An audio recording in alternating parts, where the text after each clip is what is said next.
The Subway Postgame Show is sponsored by Subway Restaurants. Subway, home of the famous $5 footlong. And hello, everyone. I'm James Brown alongside with my NFL Today crew, Dan Marino, Bill Cowher, Shannon Sharpe, and Boomer Esiason, as we welcome you to the Subway Postgame Show.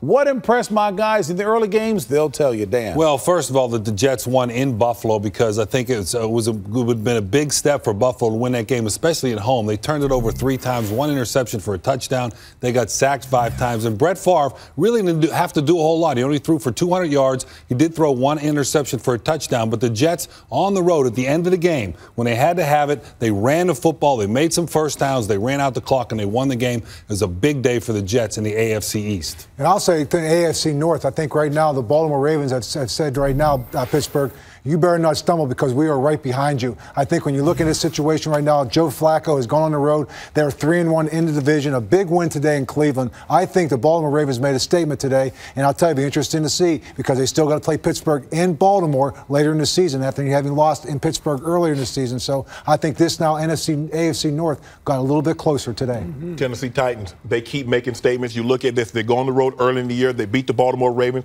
who's a great defensive team. They find a way to win that ball game. They beat a team that they had not been able to beat in a long while, the Indianapolis Colts, to overtake them. And now they get Green Bay with a red-hot quarterback and find a way to win that. JB, I've said it before. When you play defense the way they play it, and you can run it the way they can, they don't need Kerry Collins to do much. That game plan they have, you can pick it up and take it anywhere you want to go, JB, and it'll be all right. For the most time, it wins for the most part. But I will say this. Dan talked about the bad loss from Buffalo. Yeah, but Cleveland and Jacksonville, 2 terrible losses. Cleveland at home, Jacksonville on the road against Cincinnati, giving Cincinnati the chance to get their first win of the season. And how about the Tampa Bay Buccaneers? Down 24-3 in a game on the road against Kansas City. We know not the greatest team. And they come storming all the way back. 2-point play to tie the game. Matt Bryant kicks the game winner to save their season. And they go to 6-3 right behind the Carolina Panthers. And there you have it, the definitive synopsis from my guys. Thanks for joining us on the Subway Postgame Show.